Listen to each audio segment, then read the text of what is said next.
breve intervención también sobre la película. Antes de decir una cosa rápida sobre la película, quería comentar un par de cosas de lo que decía Jorge hace un momento.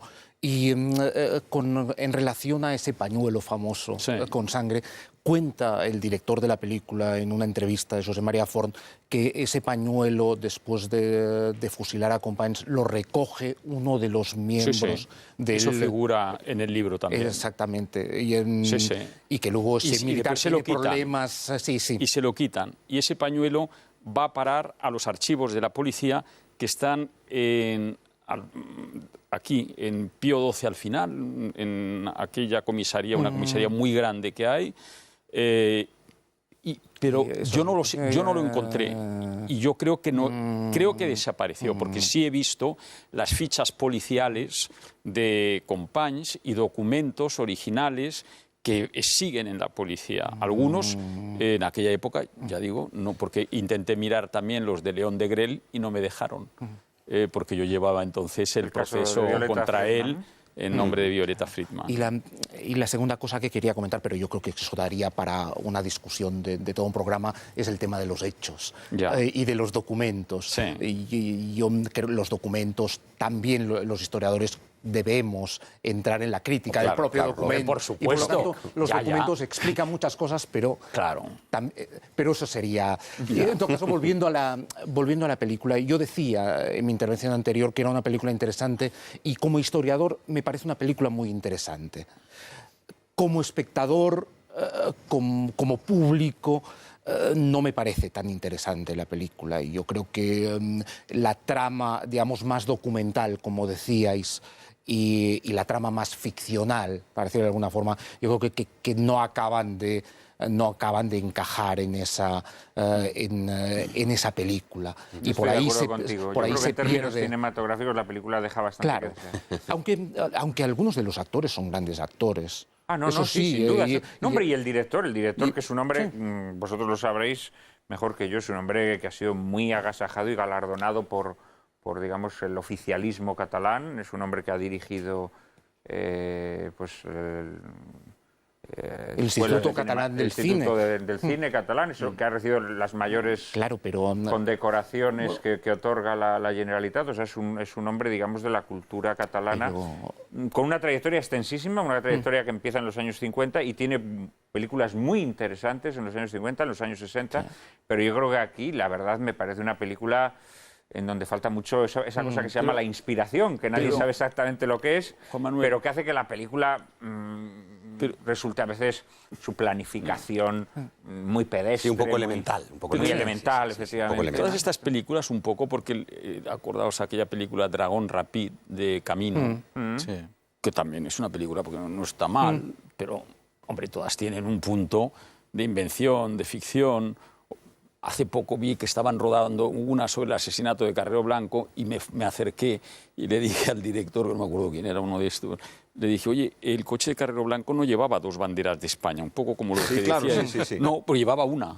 O sea, ¿pero qué era? ¿Balada triste de trompeta de Ales de la Iglesia? Sí, me parece que sí, una cosa. Decía, oye, creo que no, la intención el coche, no era hacer una recreación perfecta. El Dodge Dart llevaba una bandera, que era la del presidente del gobierno, no 2, una en cada lado. Pero bueno... Se hizo una película sobre el asesinato de Carrero Blanco en tiempos, Operación Ogro. Bueno, y hay una película y un libro. Xavier, cerramos este pequeño mini bloque ya de comentario final sobre esta película, antes de dar paso a María Cárcava. Yo quería abundar en algo que antes de la película ha mencionado Jordi Canal, que me parece, y que ahora hemos estado comentando también un poco, esa clave trágica de la película, que tiene también mucho que ver y que es un poco la clave trágica incluso de la propia vida de Companys, como si efectivamente, por ejemplo, cuando lo detienen en aquel pueblo, me parece, de Bretaña, o donde está, ¿no? Hay una cierta, la película sí lo presenta, ¿no? Una cierta voluntad por su parte, no de que lo pillen, pero casi, ¿no? Es decir, no hay realmente una sensación de estar en peligro, como si él, de algún modo, ya aceptara una especie de destino, ¿no? Y, en este sentido, hombre, no diré yo que quisiera realmente... Es verdad que está el tema del hijo, ¿no? Y es cierto pero aún así el tema del hijo, claro, es un tema que al final él, pues como me parece que le dice su mujer en aquel momento, hombre, te podrás cuidar del hijo mucho mejor si salvas la piel que si te, en fin, que si te detienen, claro. Por lo tanto, hay algo que me parece que cuadra bastante con lo que decía antes Jordi, de este segundo Companys a partir del 33-34, es decir, cuando él es presidente de la Generalitat y luego con el 6 de octubre, convertido en una especie de héroe un poco de Cataluña, ¿no?, que acaba con el destino con que acaban los héroes, es decir, con un destino trágico, ¿no? A ver, un poquito más. Y la película seguramente, lo que quiero decir es que frente a la realidad, la película, esto, digamos, a esto le da, pues claro, mucho más, un empaque mucho mayor que a otros aspectos. Yo, abundando en este aspecto final de la vida de Companys, heroico y mártir, que ha dicho tanto Jordi como Xavier, es que eso sí que está documentado, que Companys se queda y no se marcha, que pudo hacerlo por su hijo. Porque todo eso, del dinero de la Generalitat y esto, parece que, en fin, es una cosa también un poco inventada de... Parece. Él se queda y está convencido de que está protegido por la legalidad del gobierno de Vichy por su hijo, por el inmenso amor que tenía hacia ese niño, bueno, ese niño que ya era un poco mayor, que estaba, vamos, que era difícil. Pero él no está bajo el gobierno de Vichy, no está en la Francia ocupada, claro. A ver, Jordi. Sí, no, yo quería volver para dejarlo apuntado a la discusión anterior sobre la película. Yo creo que habría que relacionarla con una película anterior que no dirige Forn, pero que sí produce Teide, que dirige Forn, que es La Ciutat Cremada. Ciutat Cremada.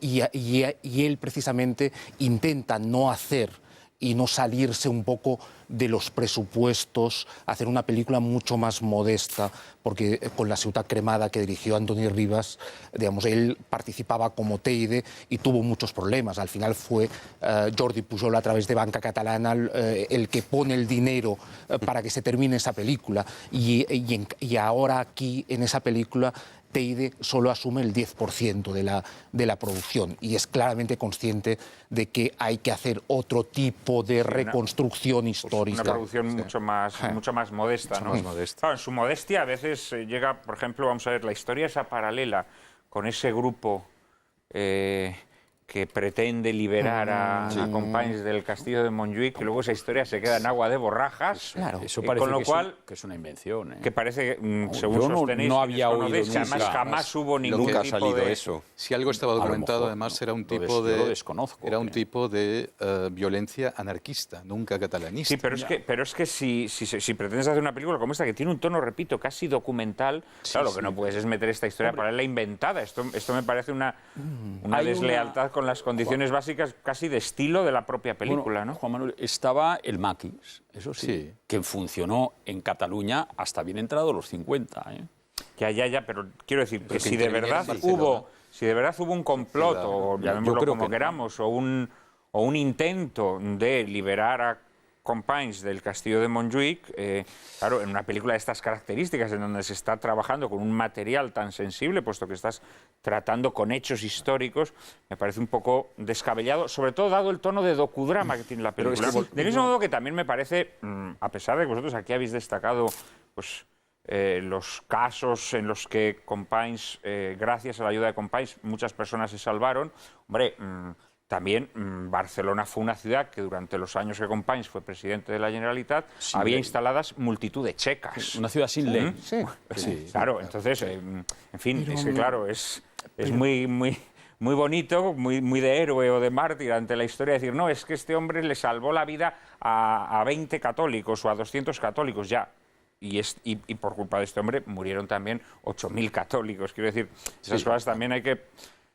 sin desmerecer esos gestos personales, pero bueno... Bueno, es que en realidad había el intento de instaurar una república soviética en España. Eso forma parte la realidad. Del contexto general de la guerra de España. Por eso no estamos discutiendo aquí. Por eso personas como Camboy, muchas personas apoyaron el alzamiento.